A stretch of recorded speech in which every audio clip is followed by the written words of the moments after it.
अस्सलामुअलैकुम दोस्तों। आज मैं आपको हज़रत इमाम अली का वज़ीफ़ा, ये मुश्किल कुशा का वज़ीफ़ा मैं आज आपके साथ शेयर करूँगा। मुश्किल कुशा का ये वज़ीफ़ा है और प्रैक्टिकली यहाँ पर मैं आपको बताऊँगा ये वज़ीफ़ा एक ऐसा वाहिद अमल है ना, ये बहुत ज़्यादा तासीर रखने वाला है। ये सजदे में जाकर के पढ़ा जाता है और ये बहुत आसान भी है।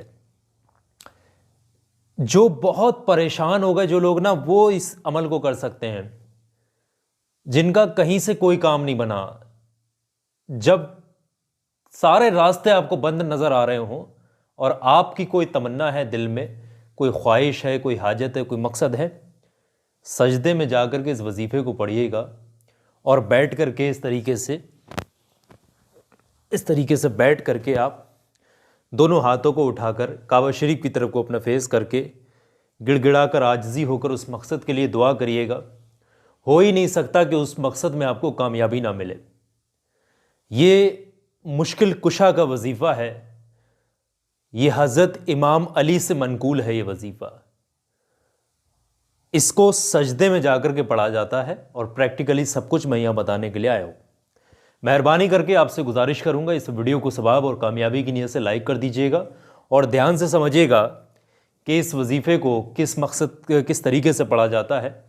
जब इस वजीफ़े को पढ़ने बैठेंगे तो अपने दिल में हाजत को रख लेना, जिस भी हाजत को चाहें उसको अपने दिल में रख लीजिएगा और एक तस्बीह को भी अपने पास में इस तरीके से रख लीजिएगा और फिर इस वजीफ़े की शुरुआत करिएगा।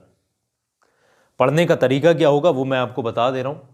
पढ़ने का तरीका ये है कि आप इस वजीफ़े को किसी नमाज के बाद में पढ़ लें या तहज्जुद की नमाज के बाद में, या तहज्जुद की नमाज के बाद में, ये सबसे बेहतरीन बात है।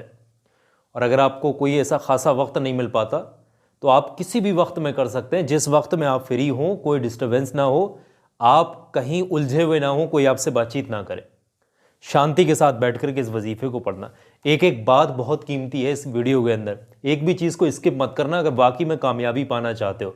अगर आपकी कोई मदद नहीं कर रहा, दर दर भटक चुके हो, कोई आपको सहारा नज़र नहीं आ रहा, ये वजीफ़ा पढ़ लेना।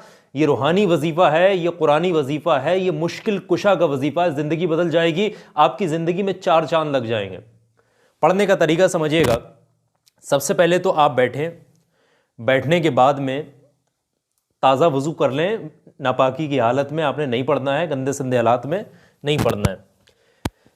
बैठ जाएं और बैठने के बाद में सबसे पहले इस वजीफ़े में आप 3 मरतबा दुरूद पाक पढ़िएगा। सजदे में जाकर के क्या पढ़ना है वो भी अभी मैं बताऊंगा। सबसे पहले बैठ करके 3 मरतबा दुरूद पाक पढ़ लें, जो भी दुरूद पाक आपको याद है।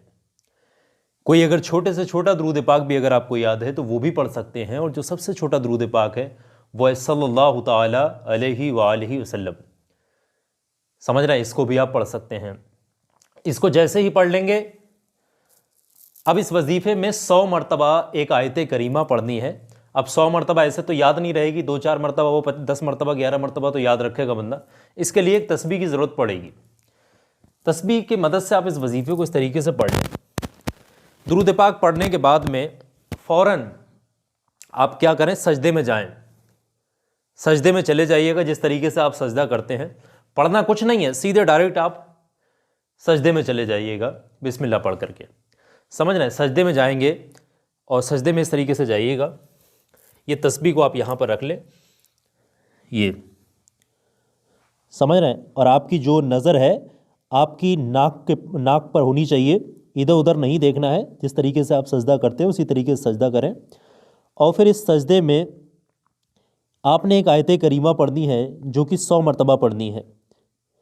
वो कुछ इस तरीके से पढ़ेंगे, ला इलाहा इल्ला अंता सुब्हानका इन्नी कुन्तु मिनज़ ज़ालिमीन, ला इलाहा इल्ला अंता सुब्हानका इन्नी कुन्तु मिनज़ ज़ालिमीन, ला इलाहा इल्ला अंता सुब्हानका इन्नी कुन्तु मिनज़ ज़ालिमीन, ला इलाहा इल्ला अंता सुब्हानका इन्नी कुन्तु मिनज़ ज़ालिमीन, ला इलाहा इल्ला अंता सुब्हानका इन्नी कुन्तु मिनज़ ज़ालिमीन। इस तरीके से इस आयत करीमा को आपने 100 मरतबा 100 टाइम आपने पढ़ना है, और ये सजदे की हालत में ही पढ़ना है। अगर कोई बुज़ुर्ग है जो सेहत से ठीक नहीं है, इतना लंबा सजदा नहीं कर सकता 5-10 मिनट का, तो फिर वो बैठ करके तस्बीह पर इस तरीके से भी आप वजीफ़े को पढ़ सकते हैं ला इलाहा इल्ला अंता सुब्हानका इन्नी कुन्तु मिनज़ ज़ालिमीन करके। जैसे ही 100 मरतबा पढ़ लें उठ करके बैठ जाइएगा, थोड़ा आराम कर लें, बातचीत नहीं करें क्योंकि आप थोड़ा थक चुके होंगे, उठ करके बैठें, इस तरीके से आप आराम कर लीजिएगा, ठीक है। और फिर आपने दोबारा से फिर सजदे में जाना है, फिर बिस्मिल्लाह पढ़ करके दूसरी आयत करीमा सजदे की हालत में बैठ करके आपने पढ़नी है। सजदे में जाइएगा, फिर आप दूसरी आयत करीमा पढ़ेंगे बिस्मिल्लाह पढ़ करके कुछ इस तरीके से हस्बुनल्लाहु व नेमल वकील व नेमल मौला व नेमल नसीर, ये आयत करीमा आपने पढ़नी है सजदे की हालत में। फिर से एक बार बता दे रहा हूँ, सजदे की हालत में जाएंगे, उसमें पढ़ेंगे आप हस्बुनल्लाहु व नेमल वकील व नेमल मौला व नेमल नसीर। सजदे की हालत में आप इसको पढ़ेंगे, इस आयत करीमा को कितना 100 मरतबा। और फिर से आप उठ करके बैठ जाएंगे, थोड़ा आराम करिएगा 2-4-5 मिनट का, जितना कम से कम हो सके उतना आराम, कम से कम आराम करिएगा, थकावट जैसे ही दूर हो जाए। फिर आप तीसरी और आखिरी बार आप सजदे में फिर जाएंगे। अब जब आप सजदे में जाएंगे तो आप जो है कुरान पाक की सूरह अंबिया, एक सूरह मुबारक है जिसकी आयत नंबर 83 आपने पढ़नी है सजदे की हालत में, वो भी 100 मरतबा। सेम इसी तरीके से प्रोसेस, सजदे की हालत में जाए, बिस्मिल्लाह पढ़कर शुरू करेंगे कुछ इस तरीके से, रब्बहू अन्नी मस्सनियद दर्रु व अंता अरहमर राहिमीन, इस तरीके से ये सजदे की हालत में पढ़ना है। फिर से सुन लें, रब्बहू अन्नी मस्सनियद दर्रु व अंता अरहमर राहिमीन, इस तरीके से ये सजदे की हालत में आप पढ़ेंगे 100 मरतबा, समझ रहे हैं इस सजदे की। और फिर से आप उठ करके बैठ जाएंगे। बैठने के बाद में इस तरीके से बैठ जाइएगा, तस्बीह का अब यहाँ पर कोई आपको ज़रूरत नहीं है। फिर आप आखिर में 3 बार वही वाला दुरूद पाक पढ़ देना जो वजीफ़े की शुरुआत में आपने पढ़ा था, सल्लल्लाहु ताला अलैहि वसल्लम, ये सल्लल्लाहु ताला अलैहि वसल्लम, ये दुरूद पाक बेहतर है और इसी को पढ़ना, या फिर जो आपको दुरूद इब्राहिमी याद है वो भी आप पढ़ सकते हैं। इतना वजीफ़ा मुकम्मल करने के बाद में ये आयत करीमाओं को लिख कर भी रख सकते हैं आप, अगर याद नहीं है तो सामने रख लेना इस तरीके से लिख करके, और आप फिर देख कर भी पढ़ सकते हैं, ठीक है। एक बार देख लेंगे, उसको बोलेंगे, फिर आपको याद हो जाएगी, फिर आप सजदे में उसको पढ़ते रहेंगे, ठीक है। तो याद होना ज़रूरी है इसका। जैसे ही वजीफ़ा इतना मुकम्मल हो जाए उसके फ़ौरन बाद में सच्चे दिल से बैठ जाइएगा, दोनों हाथों को उठा करके इस तरीके से, और दोनों हाथों को उठाने के बाद में अल्लाह तबारक व तआला से गिड़गिड़ाकर आजिज़ी होकर अपने उस मकसद के लिए दुआ तलब करें जिस भी मकसद को दिल में रख कर के आपने वजीफ़ा पढ़ा है, जिस भी हाजत के लिए आपने वजीफ़ा पढ़ा है।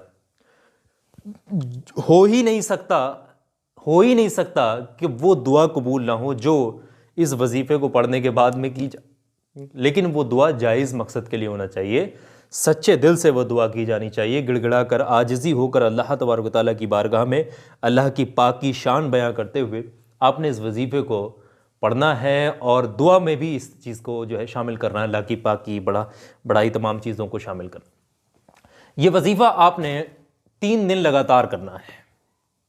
3 दिन के अंदर ही बड़ी से बड़ी हाजत, बड़े से बड़े काम में आपको कामयाबी मिल जाए। कैसा भी काम आपको रुका हुआ हो, आप बहुत परेशान हैं, लोगों के पास चक्कर लगा लगा के, इधर उधर भटक के, या लोगों को पैसे दे देकर कहीं कहीं जाने की ज़रूरत नहीं है। ये मुफ्त का इलाज है, ये इससे बेहतर इलाज कोई नहीं है।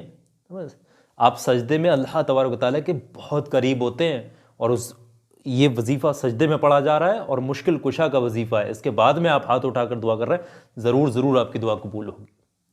तो मैंने सब कुछ प्रैक्टिकली तरीका आसान भाषा में आपकी स्क्रीन पर मैंने यहाँ पर दिखाया है।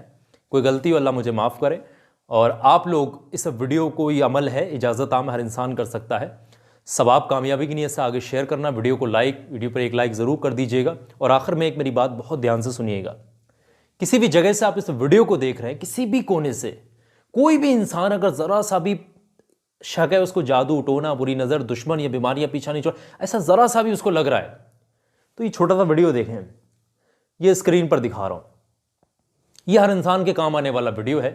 ये आपको हमेशा हमेशा हमेशा जादू टोने, बुरी नज़र, दुश्मन, हर चीज़ से बचा सकता है। अभी क्लिक करके वीडियो देखें, आपके काम ज़रूर आएगा।